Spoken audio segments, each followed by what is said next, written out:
Topic of discussion for today is pranayama for the respiratory problems.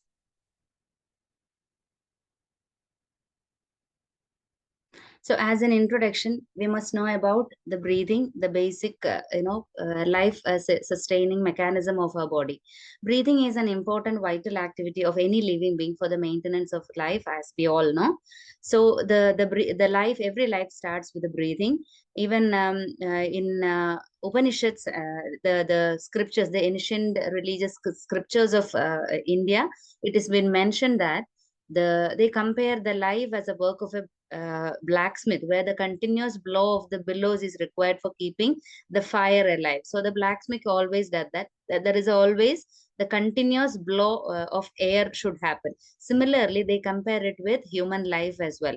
So breathing can be described as a blowing of the bellows of the fire of life. So the fire of the life can be lit only by the breathing or the air or the prana or the life force.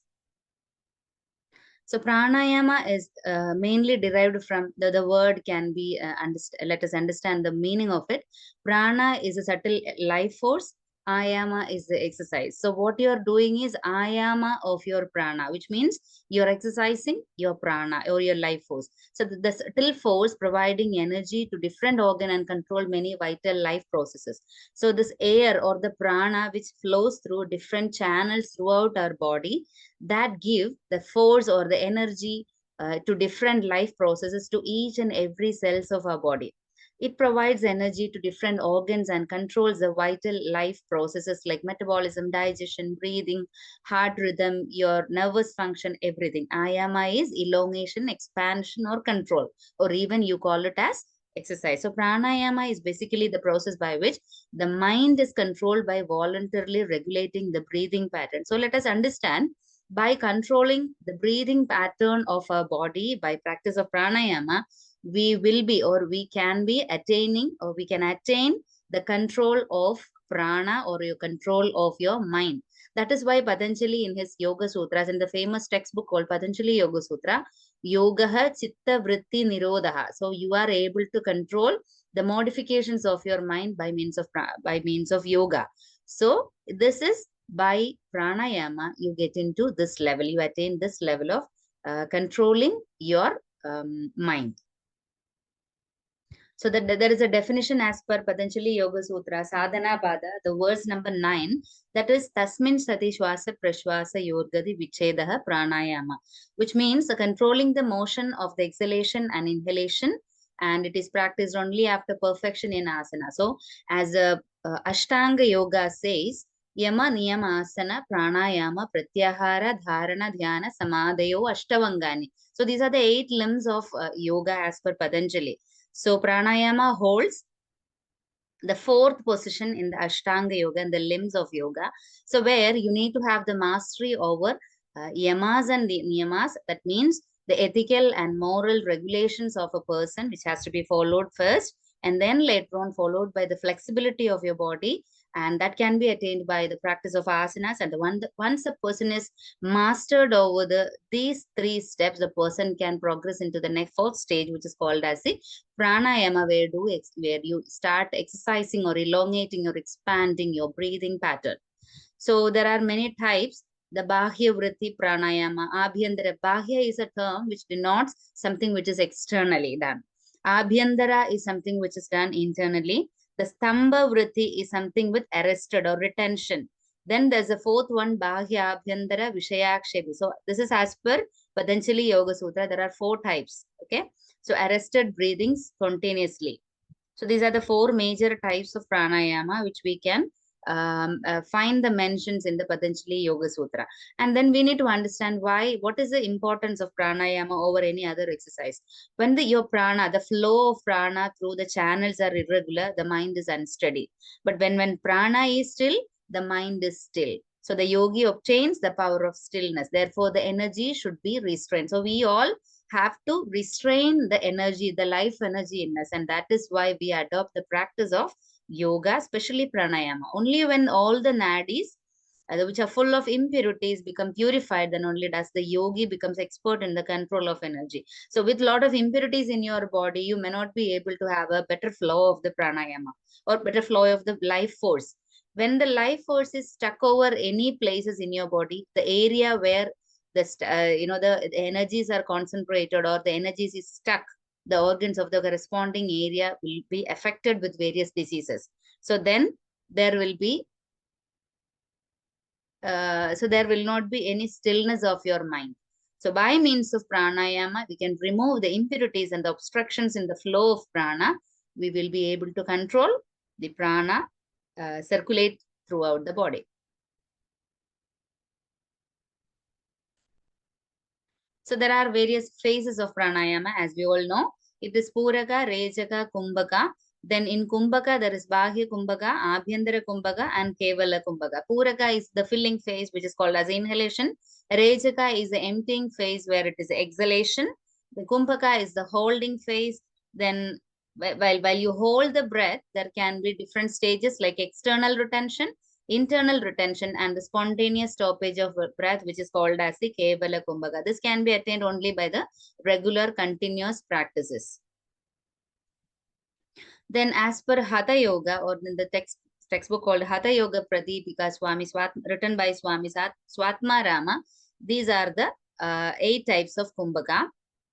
This is Surya Bhedana, Ujjayi, Shitali, Shitkari, Bhastriga, Brahmari, Moksha, and Plavani. I'm not into all the procedures of all these Kumbhakas, which we all will be knowing in detail. So then we just have a quick go through on all this, the benefits or the contraindications or indications of all these Kumbhakas. The procedures I'm not mentioning here. It is a Surya Bhedana. It denotes the right part of your body. The benefits: it nourishes your body. It expels the carbon dioxide from the body. It stimulates the brain centers, the lower and upper brain centers. It induces tranquility. Tranquility means a peace of mind. Your body will be balanced. Your mind becomes still, and it increases your vitality. The contraindications are anxiety, fever, and hypertension. In those cases, it is better to avoid this Kumbhaka. Then coming to the Ujjayi, the benefits are: it is a very good tranquilizer. It soothes the nervous system. It has a relaxing effect in cases of high blood pressure, insomnia, fluid retention, and the disorders of the Sapta Dhadus. It can be indicated, and the indications are depression and in case of introvert people. Shitali and Shitkari, they are the famous cooling pranayamas. It cools the body and mind. It regulates the brain centers for drives and temperature. It induces muscular relaxation to your body. It controls over the hunger. Your appetite is controlled. It reduces the blood pressure and the acid content in your stomach. So in case of ulcers, this is a very good pranayama. The contraindications are, as it is a cooling pranayama, it again in case of low blood pressure, respiratory disorders like kinds of severe cases of respiratory problems, then it may not be find useful as it is cooling in nature. Then in case of chronic constipation, and also in case of winter and cold climates, as a body is already cold, we don't have to make more cooler. Bastriga, it removes the toxins in the sense the excess carbon dioxide or the excess kinds of toxins from the body. It stimulates the higher brain centers. There's a spelling mistake, I'm sorry for that. It massages on the abdominal organs. Then it improves the oxygen consumption for your body. Then the contraindications again: high blood pressure, heart disease, hernia, ulcers, epilepsy, abdominal bleedings. As in these cases, if Bastrika is practiced, as it increases the abdominal pressure, it might worsen the situations again. So in case of high blood pressure, heart disease, hernia, ulcers, and epilepsy, even in case of bleeding disorders of the abdomen, you must contraindicate or you must not practice Bhastrika. Coming to Brahmari, then it's a very good stress relaxing pranayama. It relieves stress, anger, insomnia, even throat ailments. It is a good for hypertension. And in case of ear infections, we must not practice this. Then, okay, so these bandhas and mudras also can be incorporated with all these pranayamas. Then let us come to very briefly, let us go into the effects of pranayama. So it has physical, physiological, and psychological aspects. So what happens to the respiratory? As the topic of discussion itself is pranayama for respiratory diseases. So what it is doing during pranayama, or what is happening to our respiratory system, especially for the ventilatory muscles, the muscles which helps for the inhalation, exhalation, etc. That they are called as a ventilatory muscles. So it redistributes the ventilation. It increases the effectiveness of the cough mechanism.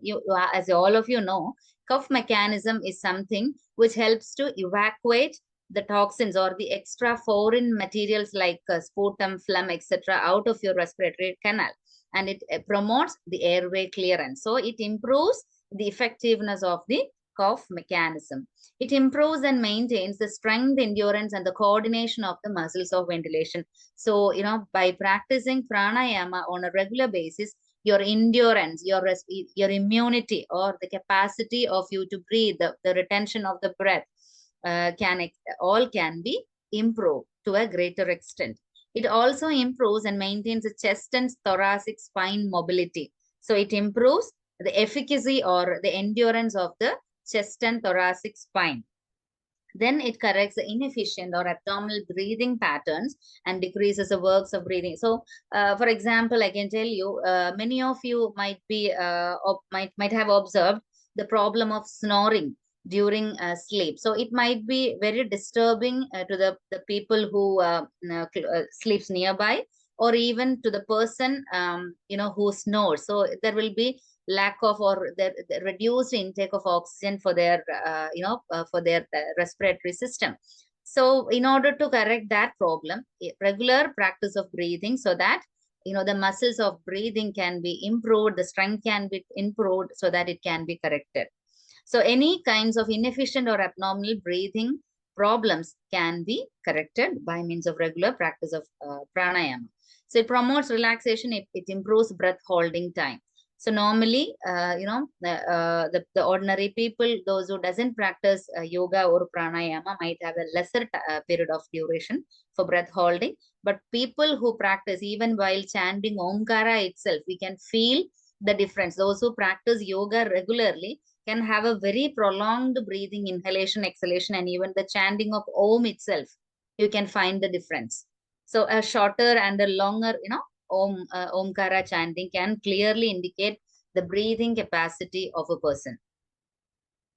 The pathophysiology causing the respiratory disorders. Normally, these are the causes which lead into the respiratory disorders. Inflammation due to various reasons, hyperresponsiveness like allergy to dust, smoke, pollen, etc. Then bronchoconstriction. Constriction is something which narrows the breathing channel or the airway constriction. Then if there is any increased mucus production or phlegm production, there could be inefficient breathing. Remodeling structural changes in the airways. If there is any structural issues, then that can again affect the breathing, the correct breathing pathways or the breathing process. Any kinds of infection, consolidation. Consolidation is something which, formation of lung tissue becomes hardened or fibrosis due to different diseases. Lung tissue become consolidated or solid, filled with fluid or cells, or even all of these can lead into impaired oxygenation. Then impaired gas exchange due to various reasons, alveolar damage and airway obstruction. So these are the general reasons which causes the respiratory problems or inefficient breathing patterns. Now let us see the impact of pranayama in the respiratory system. So as an advantage of pranayama, the lung function will be improved. So it improves the overall lung function by enhancing the strength and endurance of the respiratory muscles, as I mentioned earlier. This can lead to increased vital capacity, tidal volume, and better oxygenation. So when you have increased vital capacity, the air, the oxygen which you inhale and the carbon dioxide which you exhale will be more efficiently happening, so that you will have a better oxygenation of the blood, so that which in turn leads to better oxygenation and better metabolic or effective metabolism of your individual cells. So the enhanced oxygenation and carbon dioxide elimination. So once the vital capacity increases, the oxygenation process increases, and the carbon dioxide which is exhaled out will be also happening more efficiently. So deep and controlled breathing, as we do in pranayama, ensures that more oxygen is inhaled and more carbon dioxide. So it's a proportionate process. When you inhale more oxygen inside, you tend to exhale more carbon dioxide. For that, you need to have an effective or very strong breathing muscles, and the airway has to be broadened, or there should not be any obstruction. So this enhances the efficiency of the gas exchange in the lungs, improving the oxygenation of the tissues and the removal of the metabolic waste products. So once the oxygenation of your cells are improved or the tissues are improved, a better removal or waste disposal of your body occurs. Now there will be a reduction in the respiratory rate, as we all the people normally those who practice yoga, the beginners, they used to come and ask me that the during pranayama normally the respiratory rate reduces, so then the oxygen capacity or the oxygenation also reduces, right? They used to ask questions to me like that. So we need to understand that when your respiratory rate reduces, the effectiveness increases, which means you tend to increase or you tend to inhale more oxygen, you tend to exhale more carbon dioxide, so that you have a better respiratory rate, or you have a deepening of your respiration. So once you have a slower respiration, you tend to improve your oxygenation, and even the carbon dioxide removal also get improved. So when you have a rapid breathing, this process reduces actually. So high respiratory rate is not an indication of a healthy individual. So instead, we'll have to have a low respiratory rate, which means you have to have a deeper breathing. So pranayama encourages slow, deep breathing, which can lower the respiratory rate. This allows the lungs to maximize the amount of oxygen taken in with each breath, reducing the workload of the respiratory system and promotes the relaxation. So this is what happening in the pranayama. So clearing of the nasal passages and airways, as I mentioned, techniques like Kapalbhati, Bhastrika, as it is a forceful breathing techniques, it clear the mucus and other blockages from your nasal passages and airways, improving the airflow, reducing the symptoms associated with conditions like asthma, bronchitis, sinusitis, etc. So in case of all these conditions, asthma, bronchitis, and sinusitis, there is an excess mucus production, due to which your airways tend to narrow, so that you have a very, very effortful breathing, and also the oxygenation capacity of your body reduces.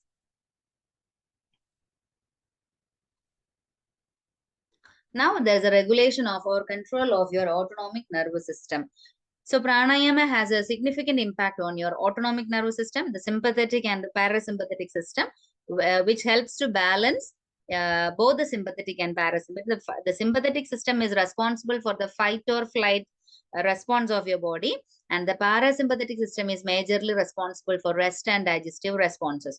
So the practices like Nadi Shodhana, Ujjayi, can reduce stress and anxiety, which are known to exacerbate the respiratory condition. So these are certain respiratory, certain conditions which helps to get relieved by means of pranayamas like Nadi Shodhana, etc. There will be reduced inflammation. Again, pranayama practices can reduce the inflammation, promoting relaxation and reducing the stress hormones.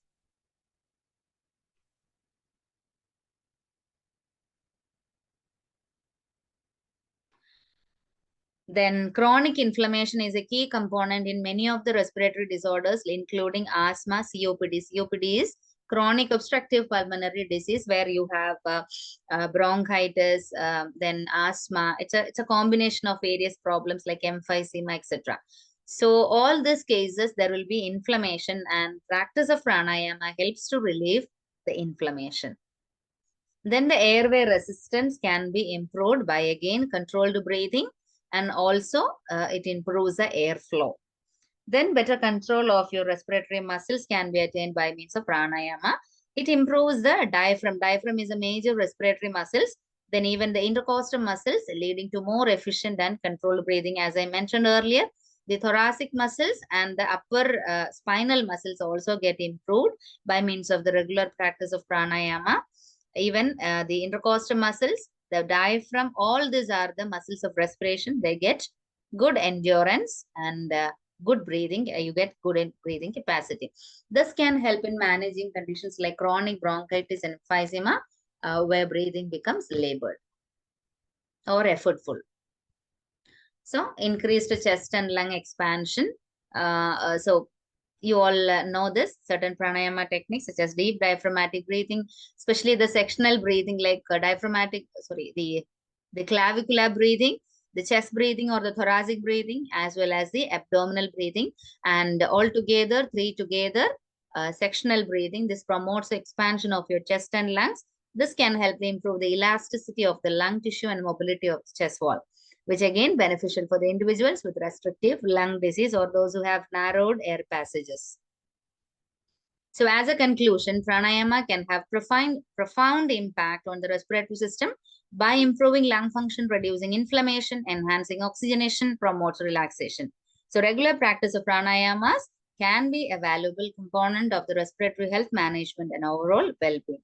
So this is all about the effect of pranayamas on the respiratory system.